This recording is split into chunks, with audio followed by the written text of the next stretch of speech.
अस्सलाम वालेकुम। उम्मीद है आप सब ठीक ठाक होंगे। जिस तरह आप लोगों के मालूम है कि हमने एक सीरीज़ स्टार्ट किया था जिसमें हम पास पेपर को शेयर करते थे, सॉल्व करते थे। तो आज इस सीरीज़ में हम एक नेक्स्ट पेपर को लेकर आए हैं जो कि थर्ड सेमेस्टर का पेपर है।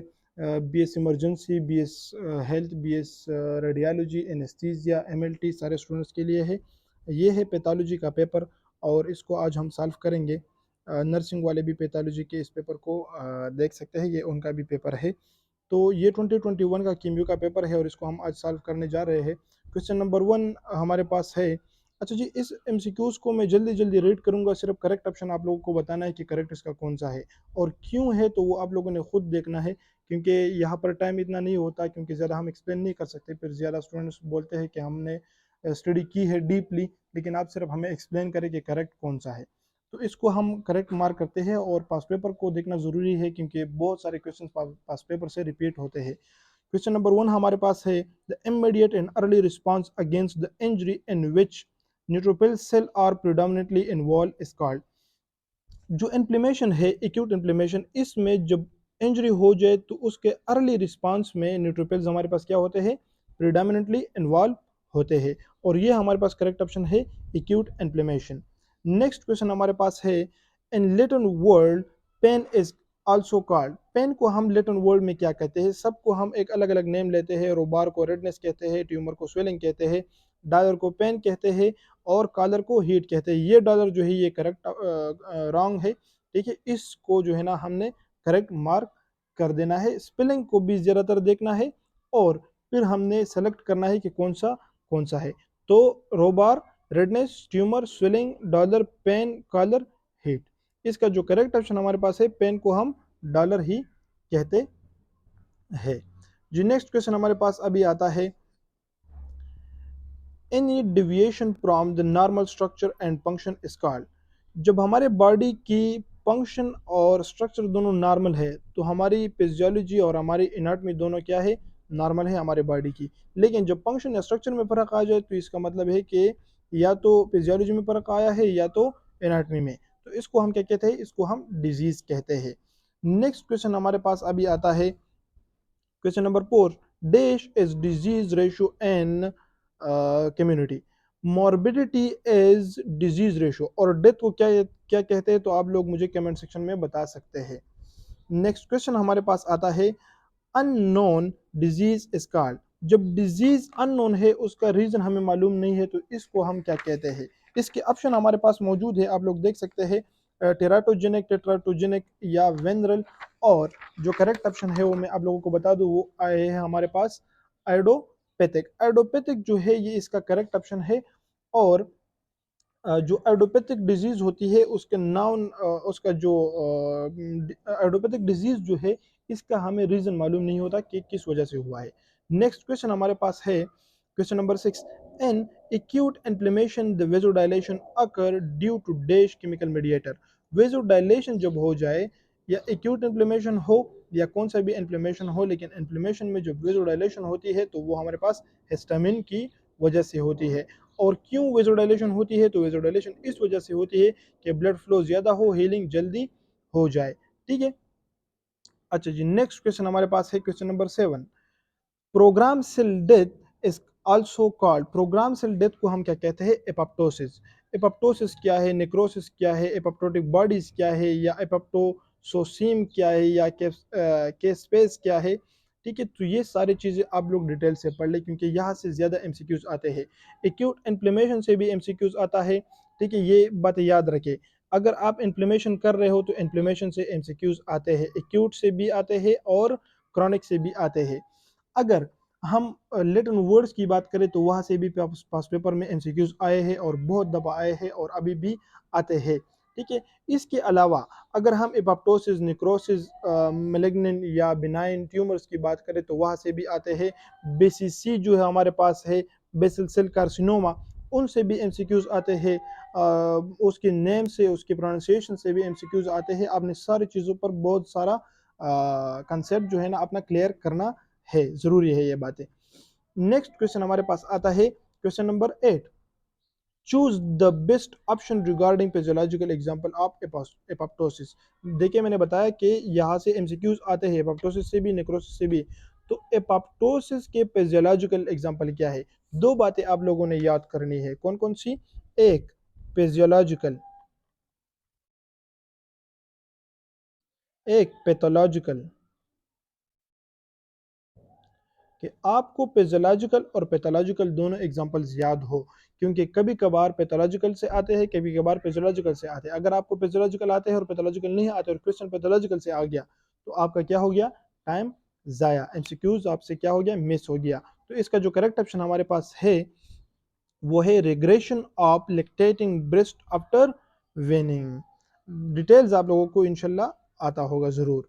नेक्स्ट क्वेश्चन जो हमारे पास है, क्वेश्चन नंबर 9 है, dash is the powerhouse of the cell. Powerhouse of the cell कौन सा है? माइटोकॉन्ड्रिया। अब ये बात सुन ले कि कभी कभार केएमयू तकरीबन 5 से लेकर 7 तक एमसीक्यूज जो है ना वो कभी कभार आउट ऑफ कोर्स भी आते हैं, और कभी कभार तो ज़्यादा पेपर आउट ऑफ कोर्स आता है, लेकिन 5 से 7 तक आप लोग जहन में रख के कि फर्स्ट सेकंड और जितने भी आप लोगों ने पढ़ा है सेकंड सेमेस्टर में या फर्स्ट सेमेस्टर में या सेकंड ईयर में जो आप लोगों ने पढ़ा है या फर्स्ट ईयर में जो आप लोगों ने पढ़ा है, वहां से भी आ सकते हैं, ये बात याद रख ले। ठीक है, अब ये क्वेश्चन जो है ये हमारे पास उठाया गया है कहाँ से? फर्स्ट सेमेस्टर के सेल के एमसीक्यूज से। ठीक है, सेल के ऑर्गेनेली से फिर उठाया है। ठीक है, ये सारी चीज़ें आप लोगों को फिर याद हो जाएगा इंशाल्लाह टाइम के साथ साथ।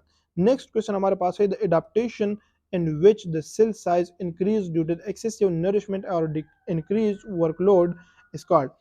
ये बात मेरी ज़रूर बात याद रखें कि atrophy, hyperplasia, hypertrophy, dysplasia, metaplasia, इनसे क्वेश्चंस आते हैं। अब ये टॉपिक आप लोगों को फिंगर टिप्स पे आना चाहिए कि एट्रोपी क्या है, हाइपरप्लेजिया क्या है, हाइपरट्रॉपी क्या है, डिस्प्लेजिया क्या है, मेटाप्लेजिया क्या है।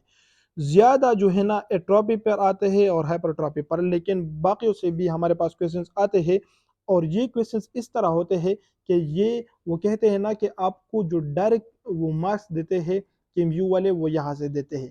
ठीक है, तो ये चीज़ें आप लोगों को एपोप्टोसिस, नेक्रोसिस, ये topic and atrophy, hyperplasia, hypertrophy, dysplasia, metaplasia, ये सारे टॉपिक ये आप लोगों को डिटेल से याद होना चाहिए, क्योंकि एट्रोपी पर भी एमसीक्यूज आते हैं, अभी आगे आप लोग देख लेंगे। और ये जो क्वेश्चन अभी आया है, the adaptation in which size increase due to excessive nourishment और increase workload is called हाइपरट्रॉपी।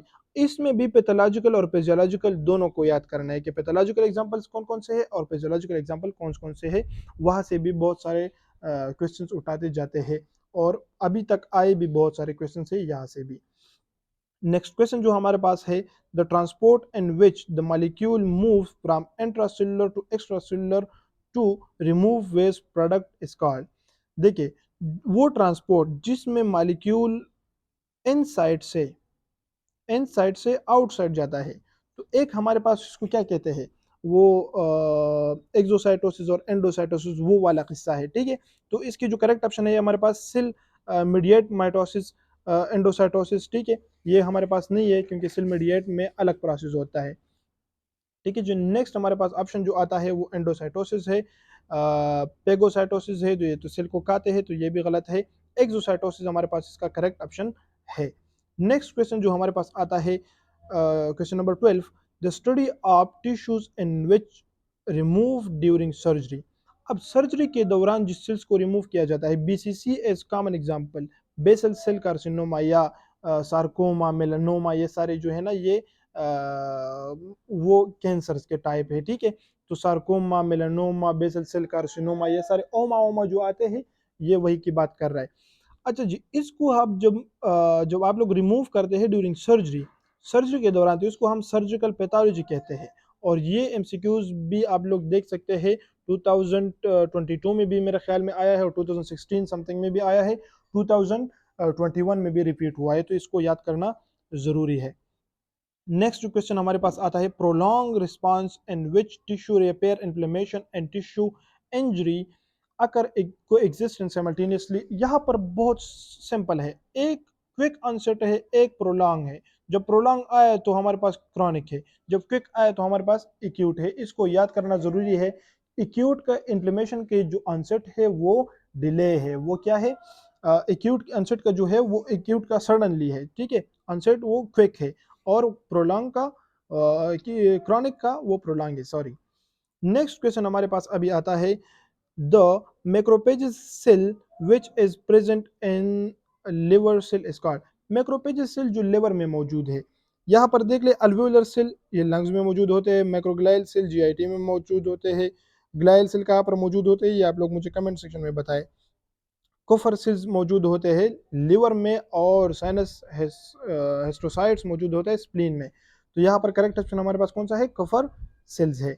Next question जो हमारे पास आता है वो हमारे पास है which one incorrect regarding the pathological example of atrophy. Pathological मैंने आप लोगों को बताया कि इस पे क्वेश्चंस आते हैं पेजोलॉजिकली भी और पैथोलॉजिकली भी।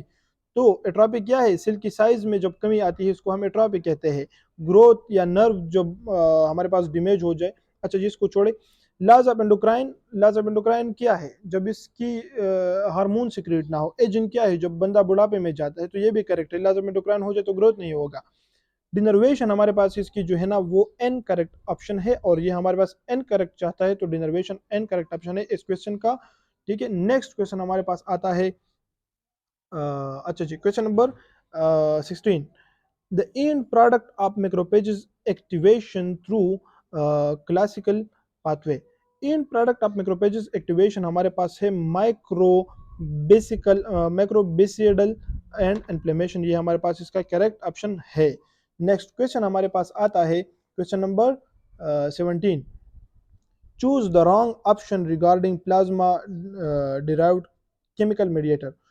Choose the wrong option choose करें regarding plasma derived chemical mediator. Plasma से जो केमिकल मीडिएटर डिराइव्ड होते हैं उसका जो है ना बाकी सारे हमें करेक्ट ऑप्शन दिए हैं, लेकिन एक ऐसा ऑप्शन हमें दिया है जो रॉन्ग है, उसको हमने मार्क कर देना है। यहाँ पर आप लोग अगर देख सकते हैं तो पाउंड इन द लीवर, कैनिन्स या कंप्लीमेंट प्रोडक्ट या लिकोट्राइंस हमारे पास क्या है, रॉन्ग ऑप्शन है इसका। नेक्स्ट क्वेश्चन हमारे पास क्या आता है, क्वेश्चन नंबर 18।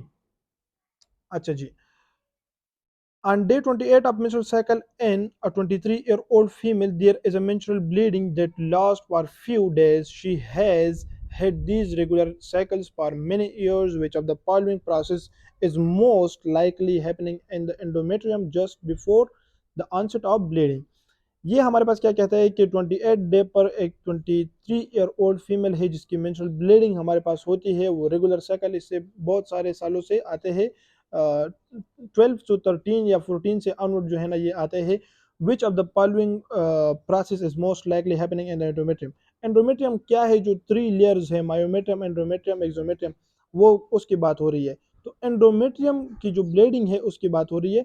एपोप्टोसिस इसमें होता है और मैंने आप लोगों को इससे पहले भी बताया कि एपोप्टोसिस, नेक्रोसिस, ये सारे चीज़ें जो है ये बहुत ही ज़्यादा ज़रूरी है और इस पर मुख्तलिफ टाइप के क्वेश्चंस आते हैं। सॉरी, नेक्स्ट क्वेश्चन हमारे पास अभी क्या है, जो नेक्स्ट क्वेश्चन हमारे पास आता है वो हमारे पास है कि 19 क्वेश्चन है a 63-year-old man experienced diaphoresis and substernal chest pain after thrombosis after thrombosis of the left anterior descending artery. His serum creatinine kinase level was elevated. Which of the following pattern of tissue injury was most likely? Oh sorry, इतना बड़ा बड़ा वो देते हैं statements. चले जी, एक बंदा है जिसको थ्रम्बस है, थ्रम्बस की वजह से इसे पेन हो रहा है, तो कोगुलेटिव निक्रोसिस है और इसका डिटेल आप लोग पढ़ ले, मेरी बात याद रख ले। थ्रम्बोसिस को आप लोग 3rd सेमेस्टर में पैथोलॉजी में भी पढ़ेंगे, ठीक है। फार्माकोलॉजी के साथ भी कुछ रिलेशन है तो वहाँ पर भी पढ़ेंगे, और बायोकेमिस्ट्री सॉरी हेमाटोलॉजी में भी पढ़ेंगे। तो इस टॉपिक को डिटेल के साथ देख लें क्योंकि इस पर एमसीक्यूज आते हैं और एक एक एमसीक्यूज आप लोगों के लिए बहुत ही ज़्यादा इम्पोर्टेंट होती है। नेक्स्ट क्वेश्चन जो हमारे पास है वो है a 51-year-old male has a blood pressure is systolic 150, diastolic 95 mmHg. If this condition remain untreated for years, which of the following cellular alteration will seen in the heart?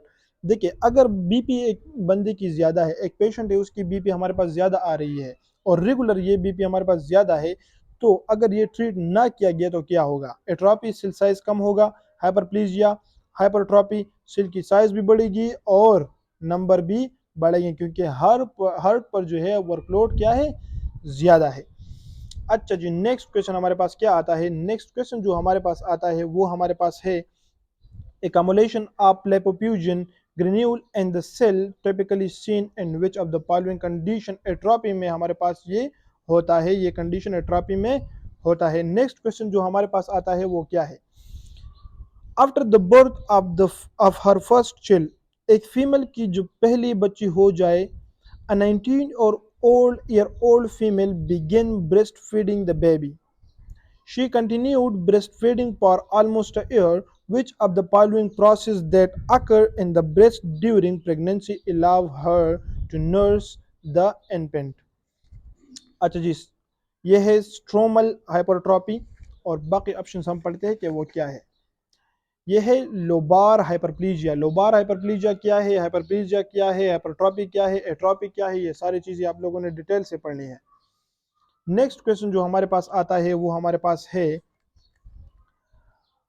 अच्छा जी, a 32-year-old male experienced heartburn with substernal pain from reflex of gastric content into the lower esophagus.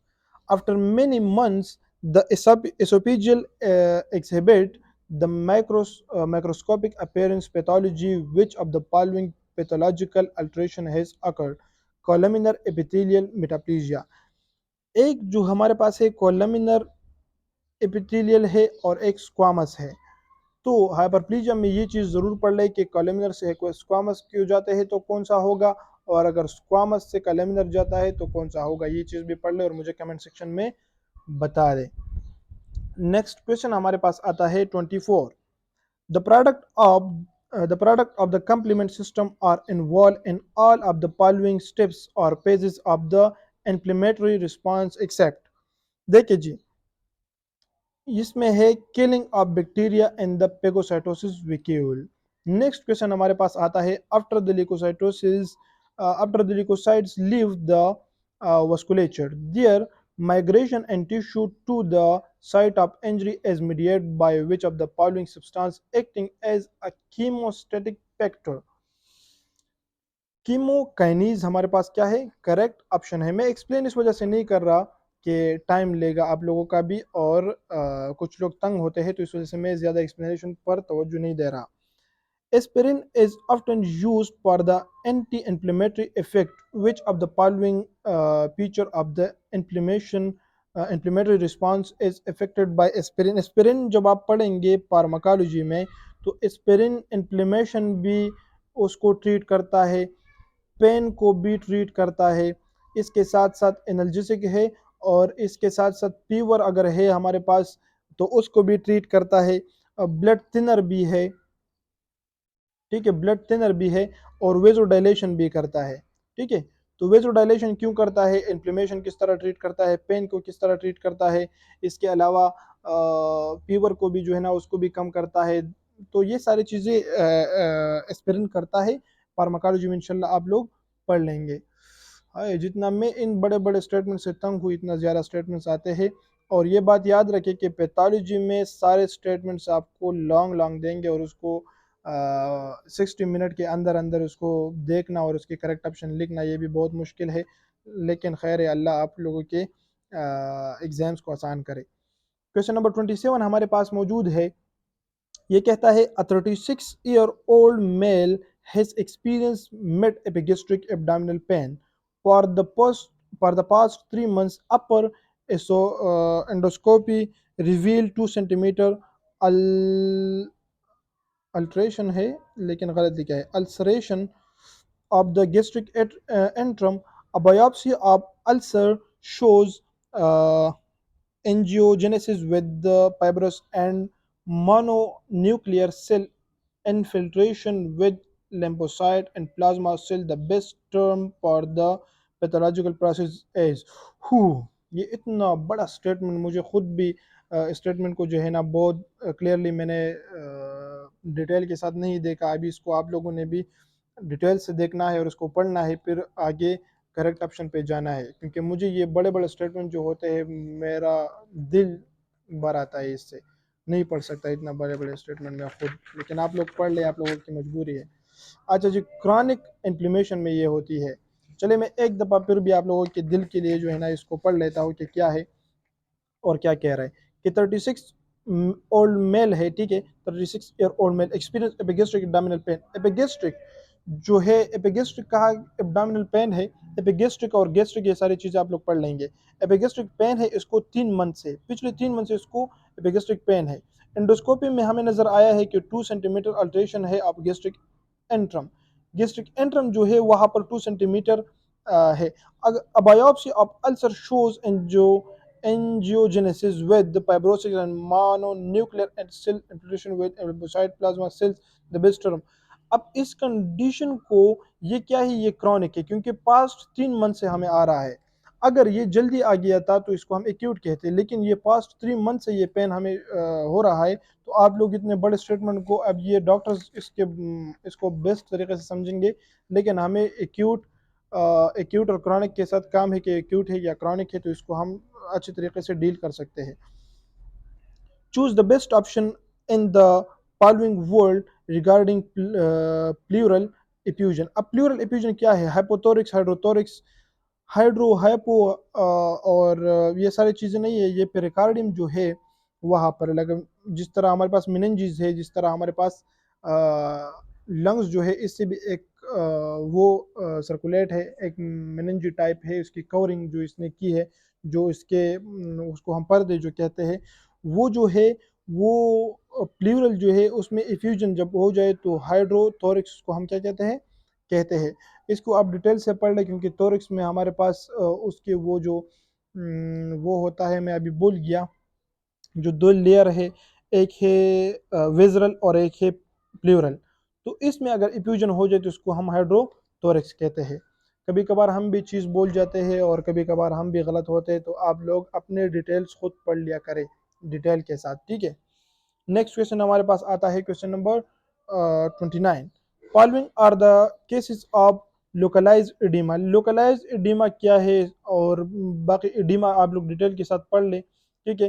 Congestive heart failure, congestive एक हमारे, चले मैं ये अभी explanation में जाता है, लेकिन मैं अभी आप लोगों को एक्सप्लेन करने वाला था, लेकिन नीचे जो मैंने स्टेटमेंट को देखा तो छोड़ने दिया। अच्छा जी, 30 तक हम पढ़ते हैं, 30 के बाद हम फिर पढ़ेंगे। लोकलाइज्ड इडिमा क्या है? Congestive heart failure. Next question हमारे पास है, a patient a patient with right ventricle failure, congestive heart failure developed fever and accumulation of fluid in the pleural space। अभी यहाँ की बात हो रही है प्लूरल इफ्यूजन की, ठीक है। जो मैंने आप लोगों को बताया कि वेनरल और विजरल और प्लूरल है, उसकी हाइड्रोथोरिक्स, हाइपोथोरिक्स, वो सारी चीज़ें बातें जो है।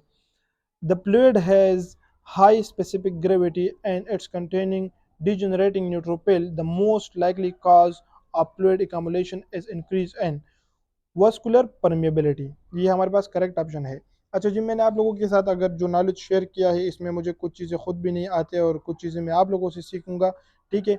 मुझे जितना भी आता था मैंने आप लोगों के साथ शेयर किया। जो करेक्ट ऑप्शन है वो बिल्कुल ही करेक्ट है, मैंने भी किया है और बाकी मैंने दोस्तों के साथ भी शेयर किया था, कुछ टीचर्स के साथ भी ये मैंने कंफर्म किया कि ये ऑप्शन जो है ना ये करेक्ट है।